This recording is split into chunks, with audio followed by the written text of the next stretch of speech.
How to pin a message in WhatsApp group. Hi everyone, this is Alana from Create Login and Delete. Let's jump right into the video. First, you want to open Play Store or App Store on your device and here search for WhatsApp. Then you want to make sure that WhatsApp is fully updated. So if you find the update button, tap on it and update WhatsApp to the latest version.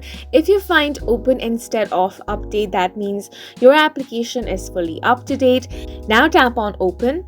Here you want to open up any group chat that you want. Now if you want to pin a message, you simply have to tap and hold on that message, then tap on the three dots at the top right corner and tap on pin. Here you're going to have the option to choose how long your pin lasts. You have the option of 24 hours, 7 days or 30 days.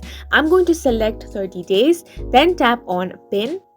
And as you can see, your message has been pinned at the top of the chat, and that's it for this video. Please make sure to hit the like button and subscribe for more helpful tutorials.